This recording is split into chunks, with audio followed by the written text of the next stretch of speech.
Discussion అనేది ఒక రైలు పట్ట. ఇప్పుడు సురేష్ యాదవ్ కానీ, మహిపాల్ యాదవ్, అశోక్ వీళ్ళందరూ కూడా మీకోసమే కదా కొట్లాడేది. ఇక్కడ ప్రాబ్లం ఏంటంటే అసలు అవగాహన ఉన్నోడు కుర్చీలో లేదు. మేము ప్రభుత్వంతో చర్చలు జరిపినప్పుడు ఒక ఆయన అంటాడు డిఎస్సి రాకపోతే గ్రూప్ 2 రాసుకోండి సేమ్ సిలబస్ కదా అంటాడు. ఇంకో ఆయన అంటాడు ఏ ఎగ్జామ్ కూడా సిలబస్ తెలియదు. అంటే సరైన అవగాహన లేని వ్యక్తులను మనం చట్టసభల్లోకి పంపిస్తున్నాము. అది లోపం సమాజంలో ఉంది. ఇప్పుడు 30 లక్షల మంది నిరుద్యోగులు ఉంటే 2 లక్షల ఉద్యోగాలు భర్తీ చేస్తామని మన మేనిఫెస్టోలో చెప్పారు. ఏదమ్మా మన ప్రియాంక గాంధీ గారు, రాహుల్ గాంధీ గారు గత ప్రభుత్వంలో కేసీఆర్ చేయలేదని చెప్పి టీ షర్ట్ జీన్స్ ప్యాంట్ వేసుకొని మన అశోక్ నగర్ లో చాయ్ తాగి చిక్కడపల్లిలో బవార్చిలో బిర్యానీ దిగి చెప్పిండు. ప్రియాంక గాంధీ గారు చెప్పారు. వీళ్ళందరూ చెప్పిన మాటలు నమ్మి మేనిఫెస్టో పెట్టారు. ఈ మేనిఫెస్టో అనేది ఎలక్షన్ కమిషన్ కి ఇచ్చింది. దీనిలో పేజ్ నెంబర్ 9లో పేజ్ నెంబర్ 20లో రాహుల్ గాంధీ గారు చెప్పింది, ప్రియాంక గాంధీ గారు చెప్పింది, సోనియా గాంధీ గారు చెప్పిన హామీలు ఉన్నాయి. ఇప్పుడు కమింగ్ టు ద పాయింట్ ఏంటంటే ఒక మంత్రి ఏమో మహేందర్ రెడ్డి గారు గ్రూప్ 1:100 తీస్తే ఆటోమేటిక్గా నోటిఫికేషన్ క్యాన్సిల్ అవుతాయి కాబట్టి మేము చేయలేమని చెప్తున్నాడు. ఇంకో ఆయన ఏం చెప్తున్నాడు, ముఖ్యమంత్రి గారు ఏమంటున్నా అంటే మేము అవసరమైతే డిఎస్సి వాయిదా ఇస్తాం, మాకేం పోయేది ఉంది, గ్రూప్ 1 కూడా 1:100 ఇస్తాం, మాకు పోయేది ఏముంది, మీరే నష్టపోతారు, మీకు ఇంకా సమయం పోతుంది అని చెప్తున్నారు. ముఖ్యమంత్రి గారేమో అది చెప్తున్నారు. మరి బల్మూరి వెంకట్ గారు మీ తరపున ప్రతినిధిగా ఉన్నాడు కదా, ఆయన ఏం చెప్తున్నాడు అంటే 1:50 వాళ్ళు కోర్టుకు వెళ్తే కోర్టు స్టే ఇస్తుంది అంటున్నారు. ఒకవేళ ఇచ్చినా కూడా మనమే గెలవచ్చు అని, కానీ 6 నుంచి 7 నెలలు లేట్ అవుతుంది అంటున్నారు. లేట్ అయితే ఏంటి సమస్య, 13 సంవత్సరాలు వెయిట్ చేశామని మీరు అంటున్నారు. పొన్నం ప్రభాకర్ గారు ఏమో లీగల్ ఇష్యూ వస్తాయి కోర్టు కొట్టేస్తుందని చెప్తున్నారు. ముఖ్యమంత్రి గారేమో మాకు పోయేదేం లేదు, మీకే నష్టపోతుంది అని చెప్తున్నారు. బల్మూరి వెంకట్ ఏమో కోర్టులో కేసు వేసినా మనమే గెలుస్తామని ఒకసారి అంటారు, ఒకసారేమో లీగల్ ఇష్యూ అంటారు. అసలు ఎందుకు ఈ ప్రాబ్లం వచ్చిందంటే మనకంటూ ఒక విద్యాశాఖ మంత్రి ఉండాలి కదా. ఇప్పుడు 7 నెలలైంది, వాళ్ళు నామినేటెడ్ పోస్టులు చేసుకున్నారు, మంత్రి పదవులు ఇచ్చుకున్నారు, లండన్ పోయిర్రు, థేమ్స్ నదికి పోయిర్రు, 70,000 కోట్లతో, అసలే డబ్బులు లేవంటే 70,000 కోట్లతో మూసీ నదిని గంగా నది లాగానో లేకపోతే కొబ్బరి నీళ్ళతో చేస్తామన్నారు. వీళ్ళకి చిత్తశుద్ధి ఉందా, బాధ్యత ఉందా, భయమని ఉండాలి, భక్తి అని ఉండాలి. అంటే నిరుద్యోగులు ఇప్పుడు 5 సంవత్సరాల దాకా ఓట్లు లేవు, మాకు రైతుల ఓట్లు వేస్తే పంచాయతీ ఎలక్షన్లు బయటపడతామని ఇప్పుడు వాళ్ళంతా రైతుల మీద పడ్డారు. ప్రాబ్లం ఏంటంటే కనీసం ఇప్పుడు ఎందుకు ఇవాళ తెలంగాణ సమాజంలో ఈ ప్రాబ్లం ఉందంటే ఇప్పుడు మాకు అందరికీ పెద్ద దిక్కుగా ఉన్న హరగోపాల్ గారు కావచ్చు, కోదండరామ్ గారు కావచ్చు, ఆకునూరి మురళి కావచ్చు, అల్తాఫ్ జానయ్య వీళ్ళంతా గత 3-4 నెలల నుంచి జాగో తెలంగాణ అని కాంగ్రెస్ పార్టీ అధికారంలోకి రావాలని తిరిగిరు కదా. మరి ఇంతమంది నిరుద్యోగులు రోడ్లు ఎక్కుతుంటే కోదండరామ్ సార్ కానీ, ఆకునూరి మురళి గారు కానీ, ఇదే ప్రొఫెసర్ పిఎల్ విశ్వేశ్వరరావు గారు కానీ, అల్తాఫ్ జానయ్య కానీ వీళ్ళంతా మీ నిరుద్యోగులు ఇచ్చుకొని ముఖ్యమంత్రి ఇంటికి వెళ్తే ముఖ్యమంత్రికి అపాయింట్మెంట్ ఇస్తాడా ఇయ్యడా? ఒకవేళ పెద్ద మనుషులు హరగోపాల్ గారు, కోదండరాము, ఆకునూరి మురళి మిమ్మల్ని తీసుకొని వెళ్ళి ముఖ్యమంత్రి ఇంటికి వెళ్తే ముఖ్యమంత్రి అపాయింట్మెంట్ ఇవ్వకపోతే ముఖ్యమంత్రి పరువు పోతుంది, అవునా కాదు? ఇప్పుడు వీళ్ళ వల్లనే అధికారంలోకి వచ్చినామని చెప్తున్నాడు కదా. మరి తెలంగాణలో పెద్ద మనుషులు లేరా, పెద్ద మనుషులు చచ్చిపోయారా, పెద్ద మనుషులు గోడుపోయారా అనేది ఇలా ప్రధానంగా వస్తుంది. ఇప్పుడు నేను, పృథ్వన్న, అశోక్, మహిపాల్, సురేష్ యాదవ్ మాకన్నా పెద్దతరం కదా వాళ్ళు. మాలాంటి వాళ్ళు రోడ్డుకి ఎక్కితే మీకేం సంబంధం నిరుద్యోగులు? కానీ మహిపాల్ యాదవ్ని అరెస్ట్ చేస్తున్నారు, సురేష్ యాదవ్ని అరెస్ట్ చేస్తున్నారు, అశోక్ సార్ 2 సార్లు నిరాహార దీక్ష చేస్తే ఆయనకేం సంబంధం, ఆయన హాల్ టికెట్ ఉందా అని మాట్లాడుతున్నారు. ఒక బాధ్యత గల ముఖ్యమంత్రి, 4 కోట్ల మందికి బాధ్యత వహించి రాజ్యాంగం మీద ప్రమాణం చేయాల్సిన ముఖ్యమంత్రి అశోక్ ఏమన్నా ఎగ్జామ్కి అప్లై చేసిండా అన్నాడు. మరి ఆయన ఎగ్జామ్కి అప్లై చేసిండా లేదా, హాల్ టికెట్ ఉందా లేదా అనేది చూపించారు కదా. ఇంకో ఆయన పట్టుకొని ఆయన మా జిల్లా అభ్యర్థే, ఆయన ఏమైనా ఎగ్జామ్ రాస్తున్నాడు, ఆయన కూడా హాల్ టికెట్ పెట్టిండు. అంటే నువ్వు ఇంత సీరియస్ సమస్యతో బాధ్యతతో మాట్లాడేటప్పుడు కనీసం నీకు ఇంటెలిజెన్స్ ఇన్ఫర్మేషన్ ఇవ్వాలి కదా. ఇలా గ్రూప్ 1 వాళ్ళు నాకు చాలా మంది ఇక్కడికి రాలేక పోలీస్ స్టేషన్లలో అరెస్ట్ అయ్యి ఉద్యోగాలు చేస్తూ బయటకు రాలేక వాళ్ళు చెప్పిన పాయింట్స్ చూద్దాం. ఇలా గవర్నమెంట్ చెప్తున్నది ఏంటి, దీనికి పరిష్కారం ఏంటి? సమస్య అనేది అందరికీ తెలుసు, 1:100 పెట్టాలనేది. మరి నిజంగా న్యాయపరమైన చిక్కులు ఉన్నాయా అంటే నాకు తెలిసిన లీగల్ ఎక్స్పర్ట్స్తో నేను మాట్లాడినా. Telangana state public service commission అనేది పూర్తిగా రాజ్యాంగబద్ధ సంస్థ, అది స్వయం ప్రతిపత్తిని కలిగి ఉంటుంది. రాజ్యాంగం ప్రకారం నియామక ప్రక్రియకు సంబంధించిన విధి విధానాలు రూపొందించడం, దానిలో మార్పులు చేసే అధికారం ఆ సంస్థకు ఉంటుంది. ఉదాహరణకు గ్రూప్ 1 నోటిఫికేషన్ మీరు వెబ్సైట్లో చూడండి, పేరా నెంబర్ 18 ఎవరైనా ఉంటే అందరికి మీడియా వాళ్ళకి సర్క్యులేట్ చేయండి ఆ పేరా నెంబర్ 18 వరకు. దానిలో టీజీపీఎస్సీ స్పష్టంగా చెప్తుంది, గ్రూప్ 1 నోటిఫికేషన్ ప్రకారం మార్పులు చేర్పులు చేసే పూర్తి అధికారం, నోటిఫికేషన్ ని రద్దు చేసే అధికారం, విచక్షణ కూడా పూర్తిగా టీజీపీఎస్సీ బోర్డుకు మాత్రమే ఉందని అందులో స్పష్టంగా పేర్కొంటున్నారు. కాబట్టి ఈ నిబంధన పృథ్వన్న గారికి తెలంగాణ క్రాంతిదళ రాష్ట్ర అధ్యక్షులు పృథ్వన్న గారికి స్వాగతం పలుకుతున్నాం. కాబట్టి ఈ నిబంధన ప్రకారం 1:100 ఇవ్వడం ఇవ్వకపోవడం అనేది పూర్తిగా టీజీపీఎస్సీకి సంబంధించింది అనేది వాళ్ళు ఇచ్చిన నోటిఫికేషన్ అనే ఉంది. గతంలో ఏమన్నా జరిగిందా? ఇట్లా ఎగ్జాంపుల్స్ అడుగుతున్నారు కదా. పొన్నం ప్రభాకర్ మాకు ఏమన్నారు మొన్న, మేము సింధు మేమంతా వెళ్ళినప్పుడు, మీరు గతంలో ఏమన్నా జరిగినాయేమో లీగల్ గా మాకు మొత్తం పూర్తి వివరాలు తీసుకురమ్మని ఇచ్చారు. మా దగ్గర పూర్తి వివరాలు ఉన్నాయి. లీగల్ ఎక్స్పర్ట్స్ తో కూడా మాట్లాడినాం. 2022లో తెలంగాణ పోలీస్ రిక్రూట్మెంట్ బోర్డు ఇచ్చినప్పుడు నోటిఫికేషన్ లో ప్రిలిమ్స్ కి అర్హత జనరల్ కేటగిరీకి 40%, బీసీలకి 35%, ఎస్సీ ఎస్టీలకి 30% ఇచ్చింది. కానీ తర్వాత అభ్యర్థుల కోరిక మేరకు ప్రభుత్వం దాన్ని జనరల్ కేటగిరీలో 30 నుంచి మార్చింది. బీసీలకి 25%, ఎస్సీ ఎస్టీలకి 20%. అంటే అప్పుడు ఏం లీగల్ ప్రాబ్లమ్స్ రాలే. అదేవిధంగా మన పక్కనున్న మధ్యప్రదేశ్ రాష్ట్రంలో కూడా ఇలాంటి Madhya Pradesh state public service commission కూడా ఒక కేసు ఉంది. దీన్ని కూడా పూర్తి వివరాలు మేము ప్రభుత్వానికి ఇవ్వడం జరుగుతుంది. అంశుమన్ బ్రహ్మచారి versus the state of Madhya Pradesh 2023 తీర్పులో న్యాయస్థానం మధ్యప్రదేశ్ పబ్లిక్ సర్వీస్ కమిషన్ నిర్వహించే పరీక్షలకు అర్హత ప్రమాణాలు మార్చడము లేదా మార్పులు చేయడం అనేది పూర్తిగా పబ్లిక్ సర్వీస్ కమిషన్ చేతిలో ఉంటుందని చెప్పింది. ఈ తీర్పు ప్రకారం అర్హత పరీక్షలో అభ్యర్థులను షార్ట్ లిస్ట్ చేయడం ప్రాథమిక దశ, తుది దశ ఎంపికలో అంతర్భాగం కాదని, అర్హత పరీక్ష యొక్క రూల్స్ రెగ్యులేషన్స్ మార్చడం రాజ్యాంగ నిబంధనలు ఉల్లంఘించడం కాదని చెప్పింది. ఈ తీర్పు ప్రకారం 1:50 నుంచి 1:100కు మార్చడం వల్ల ఎలాంటి న్యాయ చిక్కులు రావని మధ్యప్రదేశ్ కేసు చెప్తుంది. న్యాయపరమైన చిక్కుల విధంలో కొంతమంది మనకు తెలిసిన అడ్వకేట్స్ గవర్నమెంట్ కి, సుప్రీంకోర్టులో పనిచేసిన కొంతమంది జడ్జీస్ గవర్నమెంట్ కి చెప్తున్నారట. యూపీఎస్సీలో ఒక కేసు ఉంది, గౌరవ్ త్రివేది వర్సెస్ యూపీఎస్సీ. అది ప్రిలిమ్స్ నుంచి మెయిన్స్ కాదు, ఇంటర్వ్యూకి సంబంధించిన కేసు. వాళ్ళు పోస్టుల సంఖ్య 740 పెట్టి తర్వాత 420 పెట్టిరు కాబట్టి అది సుప్రీంకోర్టుకి ఇచ్చింది. ఒక్కొక్క కేసు ఒక్కొక్క సపరేట్ గా చూడాలి తప్ప, మీకు అడ్వకేట్ జనరల్స్ ఉన్నారు, అడిషనల్ అడ్వకేట్ జనరల్ ఉన్నారు, న్యాయ కోవిదులు ఉన్నారు. మీరు తప్పించుకోవడానికి మాత్రమే ఇప్పుడు మంత్రి గారు చెప్పేది ఒకటి ఉంది, బల్మూరు వెంకట మాట్లాడేది ఒకటి ఉంది, నిన్న చామల కిరణ్ కుమార్ రెడ్డి గారు మాట్లాడేది ఒకటి ఉంది, ముఖ్యమంత్రి గారు మాట్లాడేది ఒకటి ఉంది. మీకే ఒక స్పష్టమైన విధానం లేదని అర్థమవుతుంది. ఇప్పుడు చాలా మంది అభ్యర్థులు జాబ్స్ చేసే వాళ్ళు రోడ్ల మీద రాలేక కేసులు అయితే అనే భయంతో వాళ్ళు కూడా మొన్నటిదాకా ఎలక్షన్స్ లో డ్యూటీలలో ఉన్నారు. చాలా మంది ట్రాన్స్ఫర్స్ ఇబ్బందులలో ఉన్నారు. వాళ్ళు కూడా విజ్ఞప్తి చేస్తున్నారు, మీరు గట్టిగా పోరాడండి, మీకు అన్ని రకాలుగా సంఘీభావం చెప్తామని చెప్పి. ఎవరైతే నిరుద్యోగులు తరపున కొట్లాడుతున్నారో సర్వీస్ లో ఉన్న వాళ్ళు మీకు న్యాయపరంగా కావాల్సిన డబ్బులు పెట్టుకోవడానికి కూడా సిద్ధంగా ఉన్నారు. సుప్రీంకోర్టుకైనా పోవడానికి సిద్ధంగా ఉన్నారు. కాబట్టి మీరు తగ్గాల్సిన అవసరం లేదు. అదేవిధంగా గతంలో ఉమ్మడి ఆంధ్రప్రదేశ్ లో 2004లో గ్రూప్ 1 ప్రిలిమినరీ పరీక్షలో అప్పటి ముఖ్యమంత్రి వైఎస్ రాజశేఖర రెడ్డి గారు ప్రభుత్వం ఏం చేసింది, మీలాగా అభ్యర్థులు పోయి ఒక్కసారి ఆయన్ని కలిస్తే ఎమ్మటే 1:100కు మార్చిండు. ఇప్పుడు ముఖ్యమంత్రి చెప్తే ప్రభుత్వం ఎవరు అధికారులు చెప్తే ముఖ్యమంత్రి వినాలా, ముఖ్యమంత్రి చెప్తే ప్రభుత్వం వినాలా? ఇప్పుడు కుక్క తోక నూపుతుందా, తోక కుక్క నూపుతుందా అని గతంలో ముఖ్యమంత్రి గారు ఉద్యోగుల చేసి ముఖ్యమంత్రి ఉన్నది రాజ్యాంగబద్ధంగా చట్టాలు చేయడానికి, చట్టాలు మార్చడానికి కదా అసెంబ్లీలో కూర్చుంది. మరి ఎమ్మెల్యేలు ఎందుకు మాట్లాడట్లేదు, ఈ మంత్రులు ఎందుకు మాట్లాడట్లేదు, ఎంపీలు ఎందుకు మాట్లాడట్లేదు అంటే ఎలక్షన్లు అయిపోయినాయి, ఓట్లు సీట్లు నోట్లు, మళ్ళీ 5 సంవత్సరాల దాకా మమ్మల్ని ఎవడేం చేయలేడు, మేము 100 కోట్లు 1000 కోట్లు ఖర్చు పెట్టి గెలుస్తాం, 5 సంవత్సరాలు దాచుకుంటాం, మళ్ళీ ఎలక్షన్ల ముందు ఇలాంటి మాటలు చెప్తారు. మరి రాహుల్ గాంధీ గారికి బాధ్యత లేదా? గత 2 నెలల నుంచి నిరుద్యోగులంతా రోడ్లెక్కితే ఇదే రాహుల్ గాంధీ వచ్చిండు కదా, మరి ఈయన ఏ పరీక్ష రాసిండని వచ్చిండు? ఇప్పుడు అశోక్ సార్ని అడిగితేనేమో ఏ పరీక్ష రాస్తున్నాడు. అదేవిధంగా బక్కా జడిసన్ నిరాహార దీక్ష చేస్తే ఆయనకేం సంబంధం అన్నాడు. మన మైపాల్ యాదవ్, సురేష్ యాదవ్, పృథ్వీ, విఠల్ వీళ్ళకేం సంబంధం అని అడుగుతున్నారు. మరి రాహుల్ గాంధీకి ఏం సంబంధం? ప్రతిపక్ష నాయకుడిగా ఉన్నాడు కదా. ప్రజాస్వామ్యంలో ప్రభుత్వం అంటే రాజ్యాంగం ప్రకారం ప్రజాపక్షం ఎంత బాధ్యత ఉందో ప్రతిపక్షం కూడా ప్రతిపక్ష పాత్ర పోయించాలి. సింధు రెడ్డి పోయి కేటీఆర్ లో టీఆర్ఎస్ వాళ్ళు కలిస్తే ఆ అమ్మాయిని పర్సనల్ గా ట్రోల్ చేస్తున్నారు. ఆ అమ్మాయి టీఆర్ఎస్ కార్యకర్తనా? గతంలో మరి ఇదే బస్సు యాత్రకి ఇదే కాంగ్రెస్ కి సపోర్ట్ చేసిన వాళ్ళు చాలా మంది ఉన్నారు.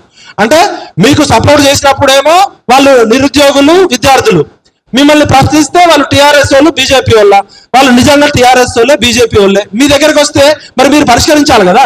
నిన్న పొన్నం ప్రభాకర్ గారిని కొంతమంది నిరుద్యోగులు కలిస్తే ఈ విఠల్కి ఏం పని లేదు, టీఆర్ఎస్ కార్యకర్తలను తీసుకొని పోయి పొన్నం ప్రభాకర్ని కల్పించడని చెప్తున్నారు, ట్రోలింగ్ చేస్తున్నారు. ఇప్పుడు బాధ్యత ఉంది కదా. కోదండరామ్ సార్ ఎక్కడికి పోయిండు? ఆకునూరి మురళీ సార్ అడ్రస్ ఎక్కడ? ప్రొఫెసర్ జానయ్య సార్ ఎక్కడ ఉన్నాడు, హరగోపాల్ సార్, వీళ్ళందరూ తీసుకుపోవాల్సిన బాధ్యత ఉంది కదా. ఇలా పృథ్వన్న, నేను గత 15 రోజుల నుంచి మైపాల్ యాదవ్, సురేష్ యాదవ్, అశోక్ మేమంతా ఎందుకు చేయాల్సి వస్తుంది? పెద్ద మనుషులు చచ్చిపోయారా, బతికే ఉన్నారా మరి? కాబట్టి మనం అంతా కూడా ఏ పెద్ద మనుషులు చూసుకొని తెలంగాణలో మనం గౌరవించడమో, రేపు అవసరమైతే హరగోపాల్ సార్ని తీసుకొని మనం సీఎం ఇంటికి పోవాల్సిన బాధ్యత ఉంది. ఎందుకంటే వాళ్ళ వయసు, వాళ్ళకు ఒక క్రెడిబిలిటీ, వాళ్ళకు ఒక ట్రాక్ రికార్డ్ ఉంది. హరగోపాల్ సార్ అడిగితే కూడా appointment ఇవ్వడా Revanth Reddy?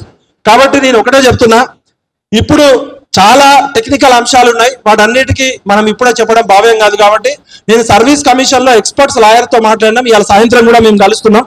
GO number 55 అనేది న్యాయబద్ధమైంది, దానివల్ల ఓపెన్ మెరిట్ వస్తుంది, ఎస్సీ ఎస్టీ బీసీ వికలాంగులకు అందరికి కూడా న్యాయం జరుగుతుంది, మైనారిటీలకు కూడా. జీవో నెంబర్ 29 తీసుకురావడమే ఓపెన్ కోటాలో షార్ట్ ఫాల్ ద్వారా ఓపెన్ మెరిట్ లో, ఓపెన్ అనేది అందరికి అది మెరిట్ ప్రకారం తీయాల్సింది, దానిలో కూడా ఎస్సీ ఎస్టీ బీసీలకు అన్యాయం జరుగుతుంది. జీవో నెంబర్ 28ని రద్దు చేయాల్సిందే, జీవో నెంబర్ 55ని అమలు చేయాల్సిందే. 1:100 తీయడానికి కావాల్సిన అన్ని రకాల లీగల్ డాక్యుమెంట్స్ మా దగ్గర ఉన్నాయి. ప్రభుత్వంలో ఎవరు చర్చలకు వస్తారో అడిషనల్ అడ్వకేట్ జనరల్, మీ Congress party legal cell advocate కూడా మేము మాట్లాడుతున్నాం. ప్రభుత్వానికి దీని మీద ప్రాథమిక అవగాహన కూడా లేదు. మహేందర్ రెడ్డి గారు ఇంకో 1 year లో రిటైర్ కాబోతున్నారు. ఆయన రిటైర్ అయ్యే లోపు వీలైనంత ఎక్కువ మందిని రిక్రూట్మెంట్ చేయాలనుకుంటాడు. ఆయన కోసం టీఎస్పీఎస్సీ ఉందా, టీజీపీఎస్సీ ఉందా? టీజీపీఎస్సీ కోసం మీకోసం ఆయన ఉన్నాడా? ఇప్పుడు ఆయన ఆల్రెడీ రిటైర్ అయ్యిండు, డీజీపీగా పనిచేసిండు. గతంలో ఆయన మీద ఎన్ని రకాల ఆరోపణలు రావాలో అన్ని రకాల ఆరోపణలు వచ్చినాయి. ఫస్ట్ రేవంత్ రెడ్డి అన్న చేసిన మొదటి తప్పు ఈ పోలీసు వాళ్ళని తీసుకొచ్చి టీజీపీఎస్సీ మీద పెట్టడం. ఇప్పుడు నిరుద్యోగులతో మాట్లాడడానికి హృదయం ఉండాలి, మెదడు ఉండాలి, తల్లి ప్రేమ ఉండాలి, తండ్రి ఆప్యాయత ఉండాలి. ఈ పోలీసు వాళ్ళని తీసుకొస్తే ఆయన ఏం చేస్తున్నాడు? చీవ చిట్టుకుమంటే పోలీసులను పంపిస్తున్నాడు. ఆయనకు తెలిసింది ఏమంటే పోలీసే కదా. ఇప్పుడు ముఖ్యమంత్రుల దగ్గర మెప్పు పొందాలి, పోలీసులతో ఉద్యమాలను అణచివేయాలి. ఇవాళ పొద్దున కూడా నాకు పృథ్వన్నకి 100,000 మంది విద్యార్థులు ఫోన్ చేస్తున్నారు, అన్న మేము ప్రెస్ క్లబ్ లో మీటింగ్ వస్తున్నామంటే ఇళ్ళకి వెళ్ళి వేట కుక్కల్లాగా తెల్లవారుజామున 3 గంటలకి తాండూరులో, వికారాబాద్ లో మా చెల్లి శ్రీలలిత వాళ్ళ హస్బెండ్ ఎత్తుకపోవడం జరిగింది. అదే విధంగా అమ్మాయి మిత్ర అనే అమ్మాయిని 2 రోజుల నుంచి పోలీస్ స్టేషన్ల చుట్టూ తిప్పుతున్నారు. మరి అసలు ఫస్ట్ రేవంత్ రెడ్డి గారు మీకు సోయి ఉంటే ఆ డీజీపీ మహేందర్ రెడ్డి గారిని తీసిపడేయండి. ఇప్పుడు ఈ రాజ్యాంగబద్ధ సంస్థలకు ఉండాల్సింది మేధావులు, ప్రొఫెసర్లు, ఇంటలెక్చువల్స్, కానీ ఈ పోలీస్ ఆఫీసర్ లెక్కలే. నిరుద్యోగులతో డీల్ చేస్తున్నారా మీరు? ఖైదీలతో డీల్ చేస్తున్నారా? లేకపోతే టెర్రరిస్టులు? వీళ్ళు ఏమన్నా నిరుద్యోగులు? ప్రశ్నే ప్రజాస్వామ్యం, ప్రశ్నే ప్రజాస్వామ్యానికి మూలం, ప్రశ్నే నాగరికత. తెలంగాణ అనేది మొత్తం భారతదేశానికి ప్రశ్నించడం నేర్పింది. రేవంత్ రెడ్డి కాదు, వాళ్ళ అమ్మ జయజమ్మ మొగుడు వచ్చినా కూడా ఈ ప్రశ్న ఇక్కడే ఉంటుంది.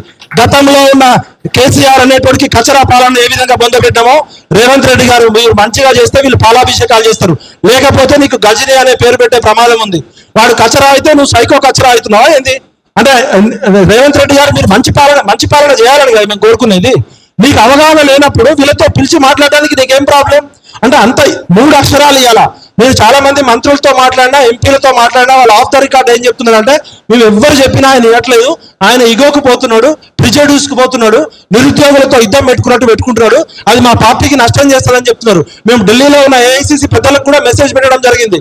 మా ప్రయత్నం మేము చేస్తున్నాం, మా పరిధి మాకుంది.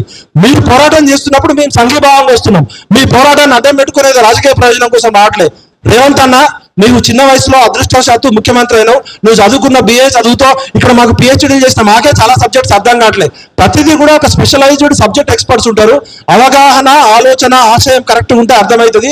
నువ్వు ఇమీడియట్ గా ఒకసారి గ్రూప్ 1 అభ్యర్థులు పిలుచుకొని మహేందర్ రెడ్డి గారిని కూర్చోబెట్టుకొని, గతంలో పనిచేసిన గంటా చక్రపాణి గారు ఉన్నారు, హరగోపాల్ గారు ఉన్నారు, నిరుద్యోగులతో మమ్మల్ని ఎవరిని పిలవాల్సిన అవసరం లేదు, మీరే పిలిచి మాట్లాడుకోవచ్చు కదా.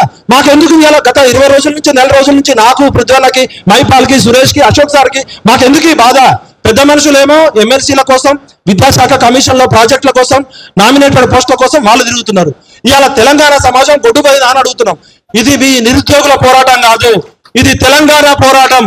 తెలంగాణ ఉద్యమం అంటేనే మా ఉద్యోగాలు మాకు కావాలని 52లో మొదలైన ఉద్యమం. నీళ్లు నిధులు అనేది తర్వాత యాడ్ చేసిండు కేసీఆర్. నియామకాల కోసం జరిగే పోరాటం ఇది మరో తెలంగాణ పోరాటం. ఖచ్చితంగా మీ పోరాటంలో న్యాయం ఉంది, ధర్మం ఉంది, నీతి ఉంది, నిజాయితీ ఉంది. రాజ్యాంగ పరంగా, చట్టబద్ధంగా, ధర్మబద్ధంగా మీరు అడిగేది రాజ్యాంగబద్ధమైన హక్కు. ఒక గ్రూప్ 1 పరీక్ష పెట్టడం చేతగాని ఈ ప్రభుత్వాలు 13 సంవత్సరాల్లో 3 సార్లు ప్రిలిమ్స్ పరీక్ష పెడతారా? పక్కనున్న ఆంధ్రప్రదేశ్ రాష్ట్రంలో 4 గ్రూప్ 1 ఎగ్జామ్లు అయినాయి. సిగ్గుచేటు కదా. తెలంగాణ తెచ్చుకుంది ఎందుకైనా? మరి చంద్రబాబు నాయుడు పోయి చంద్రశేఖర్ రావు వచ్చింది, చంద్రశేఖర్ రావు అనే కచరా పోయి కేసీఆర్ అనే రేవంత్ రెడ్డి అనే గజని వచ్చింది మమ్మల్ని వేధించడానికా? మీరు గ్రూప్ 1 పరీక్ష పెట్టడం చేత కాదు, పేపర్ లీకేజ్ అయింది, బయోమెట్రిక్ చేత కాదు. మీ వైఫల్యంతో ఎంతో కష్టపడి చదువుకున్న గ్రామీణ ప్రాంత పేద అభ్యర్థులు ఇలా గవర్నమెంట్ ఉద్యోగాలకు ప్రిపేర్ అవుతున్నారు. 13 సంవత్సరాలు నోటిఫికేషన్ రాకపోతే రాష్ట్రంలోనే అత్యున్నత సర్వీస్ అయిన డిఎస్పీ, జాయింట్ కలెక్టర్, ఆర్డీఓ లాంటి పోస్టులకి లక్షలాది మంది అభ్యర్థులు ఎదురు చూస్తుంటే మీ చేతగానితనం, మీరు పేపర్లు అమ్ముకోవడము, మీ పేపర్ లీకేజు. గతంలో ఉన్న జనార్దన్ రెడ్డి పేపర్లు అమ్ముకున్నాడు, మరి ఆయన ఎటుపోయాడు? ఆయన మీద ఏం శిక్ష జరిగింది? సిట్ అన్నారు. మరి పేపర్ దొంగలు ఏమయ్యారు? మరి రేవంత్ రెడ్డి గారు వచ్చి 7 నెలలు అయింది కదా, జనార్దన్ రెడ్డి గారు బాధ్యత ఉంది కదా, ఆయన రాజీనామా చేసిండు కదా, తప్పు చేయబట్టే రాజీనామా చేసిండు కదా, మరి ఆయన మీద ఏ శిక్ష వేసారు? అంటే మీ బంధువు, మీ కులపోవడాన్ని మీరు పక్కకు పెడతారా? అసలు మహేందర్ రెడ్డిని ఎందుకు పెట్టాలి? ఇలా 1:50 అంటే 500 పోస్టులకి 50 మంది చొప్పున 25,000 మంది తీయాలి. ఆల్రెడీ 1:50 అనే రూల్ వాళ్ళే వైలేట్ చేసారు. వాళ్ళు దాదాపు ఎంతమందిని తీసారు ఇప్పుడు? అంటే ఎంతమందిని తీసారు ఫిలిమ్స్ కి? అంటే 1:57 తీశారట. అంటే మరి ఒకసారి 1:57 తీసినప్పుడు 1:100 కూడా తీయచ్చు కదా.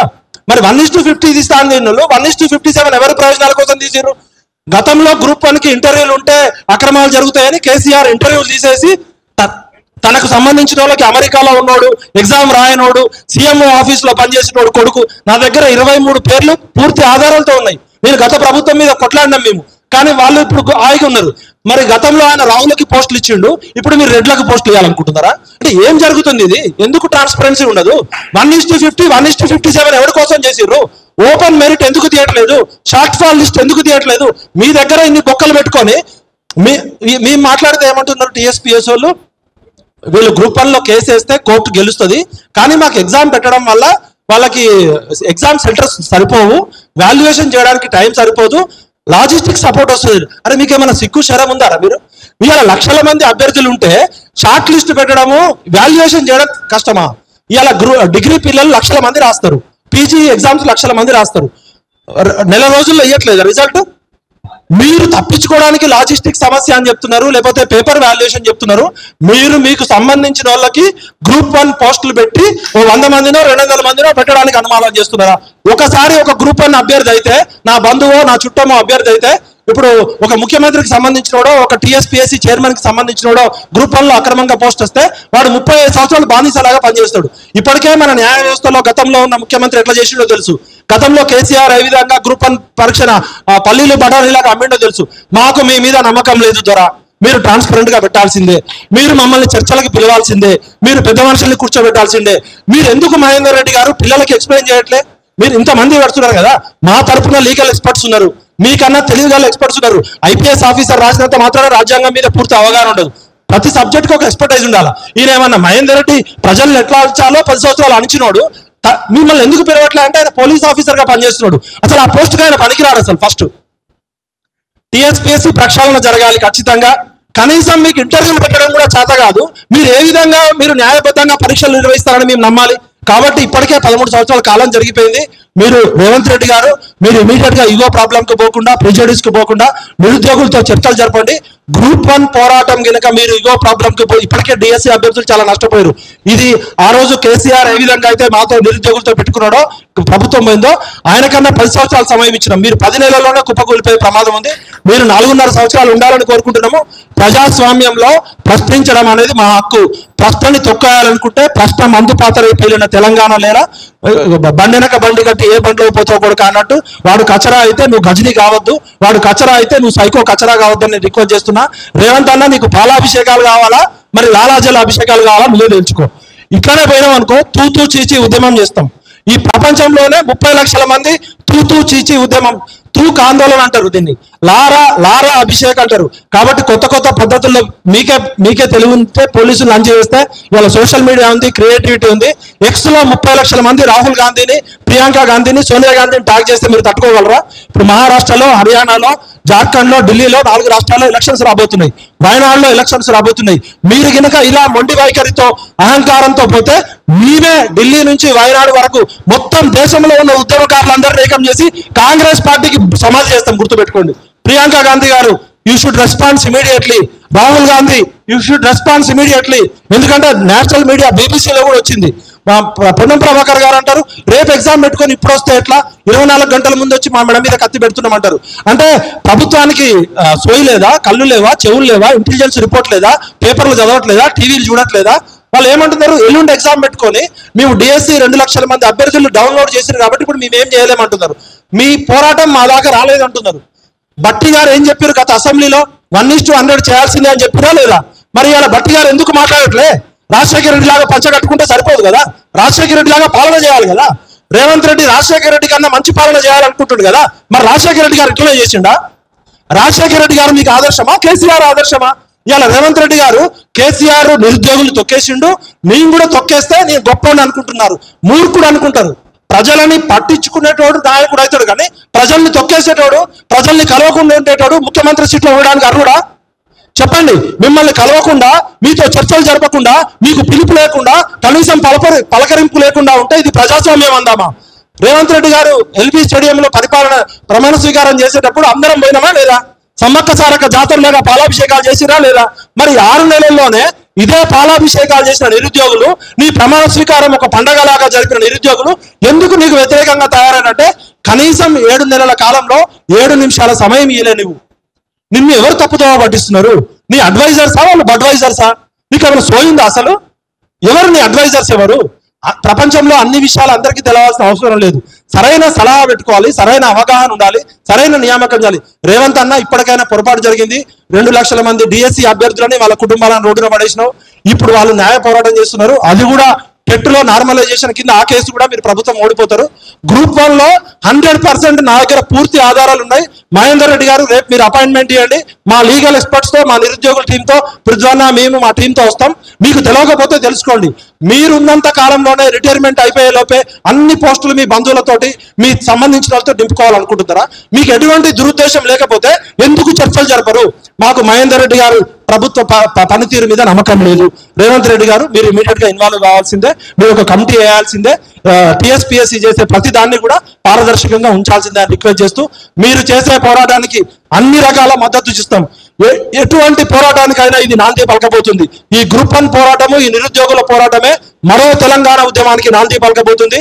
సామాజిక తెలంగాణ కోసం, ప్రజా తెలంగాణ కోసం పృథ్వన్న, మేము ఇక్కడ ఉన్న అందరం కూడా మీకు సంఘీభావంగా ఉంటాం. మీరు స్మార్ట్ గా, క్రియేటివిటీగా, డెమోక్రటిక్ పద్ధతిలో చేయండి. ఈ తెలంగాణ సమాజం వీర తెలంగాణ సాయుధ పోరాటంలో చాకలి ఐలమ్మ, దొడ్డి కొమరయ్య, కొమరం భీం ఎటువంటి టెక్నాలజీ 2 రోజుల్లోనే రజాకారాలను ఎదిరించి కొట్లాడింది కాబట్టి మీరు భయపడద్దు, ఆత్మహత్యలు చేసుకోవద్దు. తెలంగాణ పౌర సమాజం కొట్టుకోలేదు. మేము ఇంకా బతికే ఉన్నాం. ఒక కోదండరామ్ కోసమో, ఒక ఆకునూరి మురళి కోసమో మీరు వాళ్ళ అయిపోయింది. వాళ్ళకి పెట్టాల్సిన మెసేజ్ పెట్టాల్సిన అవసరం కూడా లేదు. మరి వాళ్ళ మీటింగ్కి వాళ్ళని పిలిచారా లేదా? పిలిచిరా? మరి ఎందుకు రాలే వాళ్ళు? కోదండరామ్ గారు మీరు ఎందుకు రాలేదు ఇక్కడికి? మీకు బాధ్యత లేదా? జయశంకర్ గారి తర్వాత మీరే పెద్ద మనిషి అని చెప్పుకుంటున్నారు కదా. ప్రభుత్వానికి, తెలంగాణ పౌర సమాజానికి వారలే అని చెప్పుకుంటున్నారు కదా. రేపు ఎమ్మెల్సీ సీట్ కోసం తీసుకొని విద్యాశాఖ మంత్రి కావాలని తాతాలు ఆడుతున్నారు కదా. ఎందుకు మీరు ఇక్కడికి రాలేదు? మీరు ఆన్సర్ చెప్పాలి. ఆకునూరి మురళి గారు జాగో తెలంగాణ అని చెప్పి బస్సు తీసుకొని కాంగ్రెస్ పార్టీకి మద్దతుగా తిరిగిరు కదా. మరి ఇలా ఆకునూరి మురళి గారికి ఫోన్ చేసిరా? ఆకునూరి మురళి గారికి ఫోన్ చేసిరా? ఏమంటుండు? మరి ఆకునూరి మురళి గారికి ఎందుకు నో రెస్పాన్స్? అల్తాఫ్ జానయ్యకి ఫోన్ చేసిరా? అల్తాఫ్ జానయ్య ఆయన మేనిఫెస్టో కమిటీ రాసిన ఆయన. ఆకునూరి మురళి గారే జాబ్ క్యాలెండర్ తయారు చేసిండు. మరి ఆకునూరి మురళి గారు ముఖ్యమంత్రి గారు అపాయింట్మెంట్ తీసుకోవాలి కదా. బాధ్యత ఉందా లేదా? మేధావులంతా చచ్చిపోయారా? లేదా మేధావులు స్వార్థపరులా? కాబట్టి ఖచ్చితంగా ఇక మనకి మేధావులు అనేటోళ్ళు లేరు. పెద్ద మనుషులు చచ్చిపోయారు, వాళ్ళకి పిండం పెట్టాల్సిందే. మనమే పోరాటం చేద్దాం. మన పోరాటం మనమే సాగిద్దాం. మనతో వచ్చేటోళ్ళని మనం కలుపుకొని పోదాం. రానోళ్ళ గురించి వాళ్ళని సారాల్సిన అవసరం లేదు. వాళ్ళు ఐఏఎస్లు కావచ్చు, జడ్జీలు కావచ్చు, వాళ్ళు ప్రొఫెసర్లు కావచ్చు, పనికి రాని చెత్తనా కొడుకులు, వాళ్ళు స్వార్థపరులు. వాళ్ళు ఎవరైనా సరే ఓపెన్ గా చెప్తున్నా. ఒక వ్యక్తిని ఇవాళ ప్రజలంతా 30 లక్షల మంది రోడ్ల మీదకి వస్తుంటే ఏ తెలంగాణ కోసం పెద్ద మనిషి పాత్ర పోషించారో మరి ఇవాళ చాలా మంది ప్రొఫెసర్లు ఉన్నారు కదా. కోదండరామ్ సార్ని ఎందుకు అడుగుతున్నాం? ఆయన పెద్ద మనిషి బాధ్యత తీసుకున్నాడు కదా. ప్రజా సంఘాలు జేఏసీ పెట్టిండు కదా, పొలిటికల్ జేఏసీ పెట్టిండు కదా. మరి ఇవాళ ఎందుకు రాడు? ఆయన చెప్పాలి కదా. రేవంత్ రెడ్డి ఇంటి ముందు కూర్చోవాలి కదా, ధర్నా చేయాలి కదా. హరగోపాల్ సార్ ఎందుకు మాట్లాడట్లేదు? హరగోపాల్ సార్ రేవంత్ రెడ్డి అపాయింట్మెంట్ ఎందుకు తీసుకోవట్లేదు? కాబట్టి మీరు గౌరవాన్ని కాపాడుకోండి. ఇప్పటికైనా ఇమీడియట్ గా మీరు చర్చలు జరపండి. మీరు ఇక ఇంతకన్నా ఎక్కువ మాట్లాడితే బాగోదు. తెర వెనక ఏమేమి జరుగుతున్నాయి, ఆ కుట్రలను ఎట్లా బయట పెడదాం, వాటిని ఎట్లా తిప్పికొట్టాం అనేది మనం ఒక కమిటీ వేసుకుందాం. ఖచ్చితంగా మీరు శాంతియుతంగా పోరాడండి, ప్రజాస్వామ్యంగా పోతాండి. నేను మెయిన్ స్ట్రీమ్ మీడియాకు కూడా వార్నింగ్ ఇస్తున్నా. ఒక జర్నలిజం పిహెచ్డి స్కాలర్ గా, ఒక జర్నలిజం కాలేజీలో అసిస్టెంట్ ప్రొఫెసర్ గా చెప్తున్నా, ఈ మెయిన్ స్ట్రీమ్ మీడియా మాఫియాలాగా పనిచేస్తే కొడకల్లార తెలంగాణ ఉద్యమంలో మీ పేపర్లని మీ ఛానళ్ళని ఎట్లా తగలబెట్టామో అలా తగలబెడతాం. 30 లక్షల మంది నిరుద్యోగులు ఈ నిరుద్యోగ పోరాటాన్ని కవర్ చేయని ఛానళ్ళని అన్సబ్స్క్రైబ్ చేయండి, ఈ పేపర్లను బాయ్కాట్ చేయండి. ఇవాళ 90 లక్షల మంది మీ వ్యూవర్షిప్ తోటి మెయిన్ స్ట్రీమ్ మీడియా ఎందుకు రాయట్లేదు? ఇది పోరాటం కాదా? ఇది న్యూస్ కాదా? అంబానీ పెళ్లికో లేకపోతే రేవంత్ రెడ్డి ఇంట్లో జరిగే దానికో రాస్తారు కానీ ఇలా 90 లక్షల మంది ప్రజలకు సంబంధించిన వార్త నిరుద్యోగులను కొడుతుంటే, అక్రమ కేసులు పెడుతుంటే, మైపాలాదుని అరెస్ట్ చేస్తే, సురేష్ని అరెస్ట్ చేస్తే, అశోక్ని అరెస్ట్ చేస్తే ఒక్క మెయిన్ స్ట్రీమ్ పేపర్ కూడా రాయలేదు. మెయిన్ స్ట్రీమ్ మీడియాకి మేము వార్నింగ్ ఇస్తున్నాం. మీరు గినక నిరుద్యోగుల సమస్యలు పట్టించుకోకపోతే మిమ్మల్ని మేమే బాయ్కాట్ చేస్తాం, మిమ్మల్ని మాఫియా డిక్లేర్ చేస్తాం. కాబట్టి ఇప్పటికైనా బాధ్యతతో ఉండేది. ప్రజల కోసం పోరాడే సోషల్ మీడియా వారియర్స్ కి, ప్రజల కోసం పనిచేసే మీడియాకి హ్యాట్స్ ఆఫ్. ఇప్పటికైనా చర్చలు జరపాలి. డిస్కషన్, డిబేటు, డైలాగ్ అనేదే ఈ సమస్యకి పరిష్కారం. జై తెలంగాణ, జోహార్ తెలంగాణ అమరవీరులకు.